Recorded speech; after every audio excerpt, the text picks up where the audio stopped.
Ayun mga solar, mag-start na tayo mag-power up ng ating 3-phase banking, 6 na battery. Ayan. At connected na yung sa load side. Supply natin galing sa solar panel. Mga battery breakers. At yung mga communication cables, ayan, parallel. Inverter 1, inverter 2, inverter 3. At dito nakatap na rin, no, yung ating line ng grid. Ayan. So, tataas lang natin yan mamaya. Pero papasokin muna natin yung ating mga PV. So, sunod-sunod nating panda rin. Yan, mas tingnan na lang ninyo ilaw. Number 1. Ayan, ilaw. Number 2. Number 3. Okay. Number 4. Number 5. Number 6. So, itinaas ko na yung mga battery breakers. Yung mga kanya-kanyang battery breakers, tinaas ko yan, pati yung nasa taas. Pero, hindi muna natin i-on yung inverter switch, sa baba ng DC switch. Yung on and off. Ganun din dito. Kasi pag naka-on yan, merong ilaw. So, tataas na natin yung breaker ng PV, isa-isa. Ayan, sige. O, 1 lang muna. 1. O, yan, 2. 3. Ayan. O, sa inverter 2 naman yun. Ayan, sa tatlo na. Inverter 3. Okay, so dito natin, ang next yan ay pipihitin natin yung DC switch. Ayan o, mga DC switch. Ayan. So, unahin natin dito sa master. Sa mga lahat master to, dito natin unahin sa number 1. DC switch number 1. Ayan. Okay. Ganun dun sa isa. Ayan. So, nakita nyo, umilaw na. Ibig sabihin na, pinapasok na natin yung PV. Ganun din dito. Ayan. Next. So, mahalaga dito, merong ground. Ayan, next. Ayan, no, nag-ilawan na, pero naka-off pa yan. Okay. So, next natin, ang next natin dyan ay yung grid. Papapasukin na natin yung grid. So, ito na yung main. Ayan, pag pinapasok natin ito, kung makikita ninyo doon, yung DC, may indicator light, no? So, dapat mag-i-indicate din ng light yung sa AC. Then, magsaset tayo. After ng setting, saka natin pipindutin yung ayan, yung on and off switch na kanya-kanya. At pagkatapos nun, saka natin hihintayin mag-normal. Okay? So, itataas ko na to. Ayan. So, check natin kung pumasok yung grid. Ayun, meron ng AC. Ayun na, may kanya-kanya na. Pataas kasi tayo. Pataas yung ating unit. Ayan, so mag-setting muna tayo. Tanggalin natin yung beep sound. So check natin yung sa device information kung pare-parehas. Ito, main version 37B. Check ko rito kung parehas. Oh, parehas lang. 1727. Ayan, okay. Ayan. Tapos sa advanced function, parallel, master, wala muna itong load ngayon kaya ito naka-off pa yan. Pero kukuha tayo ng voltahe nito mamaya para may pakita ko sa inyo. So dito, check lang natin yung settings bago tayo mag power on nitong on and off switch. Okay, so sa battery, 314 times 6.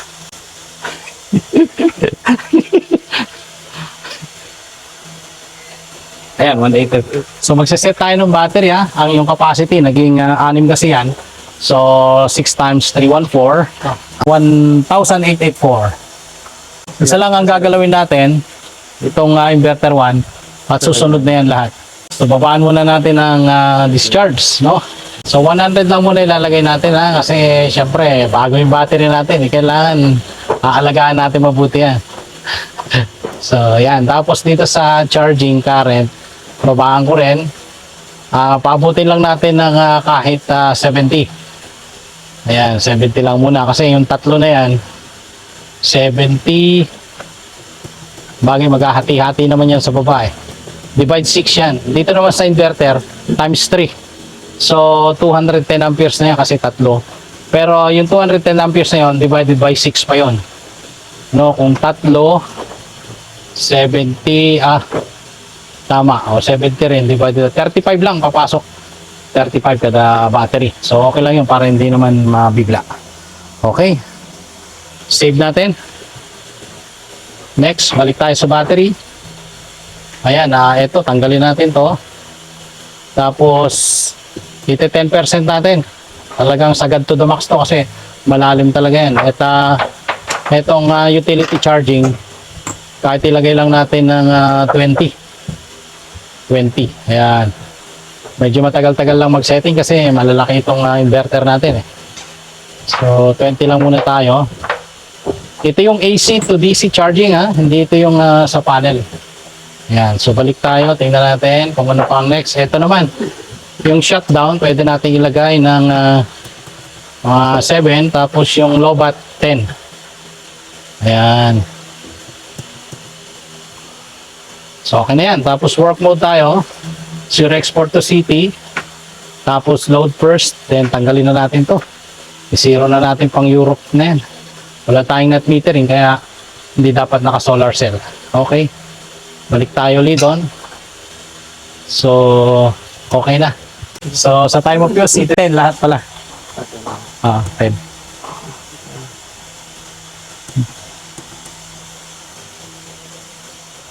Yun lang. Mahirap pagka ganito, matagal. Yan ang pinakamatagal na setting. Yan sa time of use. Ayan, Kaya patsagaan din ang pagsaset nito. So far so good. Ayan.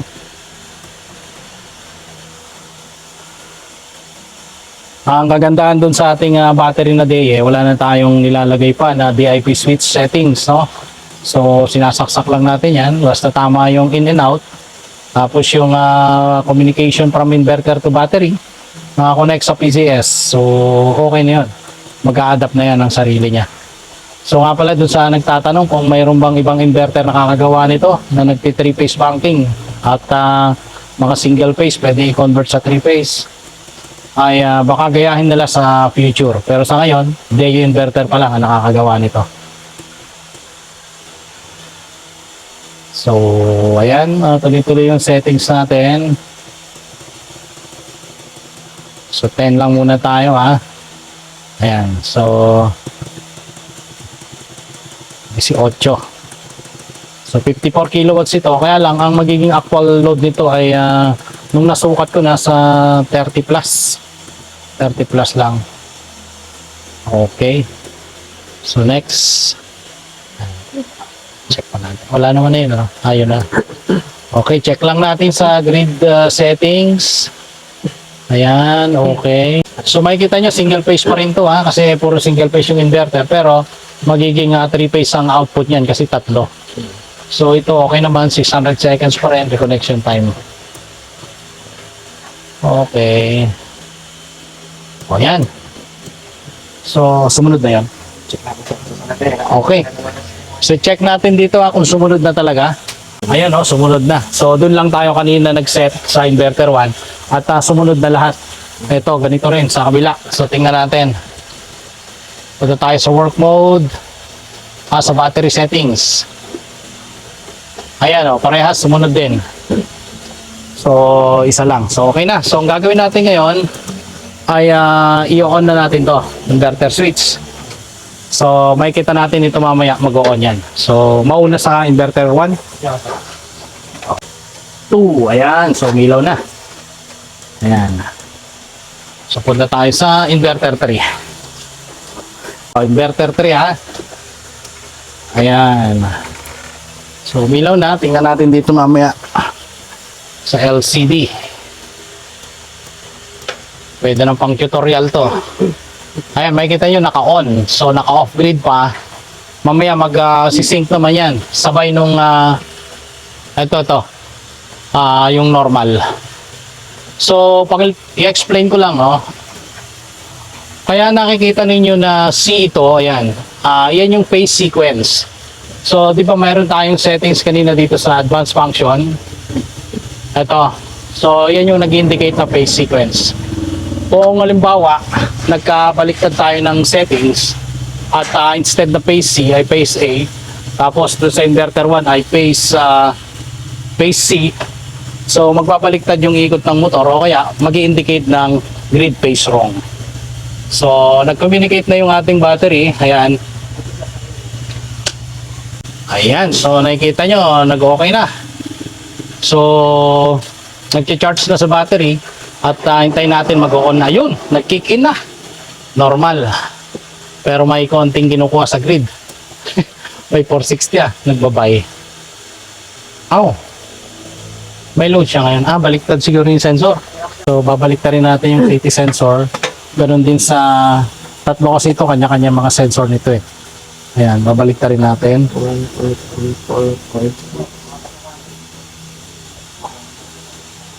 Okay.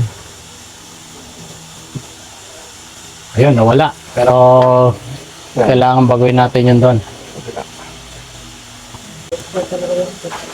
Okay, so yan na yung situation natin ngayon. Wala pa tayong load kasi. Kaya may konting tapon doon sa grid. Pero kung makikita nyo, normal lang nagpa-function ang ating inverter. No? So meron na yung PB1, PB2, PB3. So ito na yun yung PB1, PB2, PB3. String 1 and 2 and 3. Ayan. So normal na. Pwede na natin loadan ngayon. Nang malupit na malupit. Whew! Medyo napapasigaw tayo sa kasiyahan. May harvest pa, may harvest. Mababa lang yung charging current muna natin ngayon. Mababa lang. Ayan, 70. 70. So, ito na yung master ulitin ko lang, pagka nagseset tayo sa master, sumusunod na yon yung mga yon. Okay, so papakita ko lang yung settings. Ayan, sa battery settings. Initially, ito muna. Pero later on, babaguhin yan. Kasi dry run pa lang ito. Ibig sabihin yung mga battery ay, ayan, kagaya yan. Kailangan nating ma-break in na mabuti. So, ito yan. Naka 10% lang tayo. Ayan din. Ayan, settings sa battery Ayan, sa work mode settings. Ayan, city load, ayan, tapos na time of use. Okay, ang mahalaga rito, the most important sa advanced function. Ayan. So pwede ko rin pagganahin itong multi-point scanning sa PB. Ayan, pinagana na natin. Multi-point scanning. No meter, ayan So wala tayong error. Tingnan natin kung nag-indicate ng error. So malinis na malinis. Parang Hinebra, siyang hari. Malinis na malinis. O yan mga ka-solar, okay na yan. At magla-live na ako. Yan na. So, yun lang muna mga ka-solar ang update na bibigay ko sa inyo. Ang mahalaga dyan ay nakita ninyo yung connection. At ito na nga. Ito yung sa grid. At yung sa load. Ito. Sa kabila.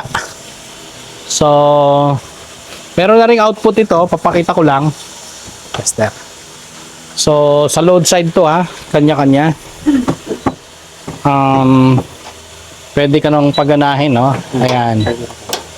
Okay. So, tinas ko na yung kanya-kanyang breakers. Line 1 and 2 muna tayo. Ayan. Line 1 and 2 is 238. 238. Okay. 2 and 3, 236. 1 and 3. Ayan, 236. Okay. Mag-test tayo kung meron bang voltahe yung gitna. Ground to line 1. Ayan, ground to line 1.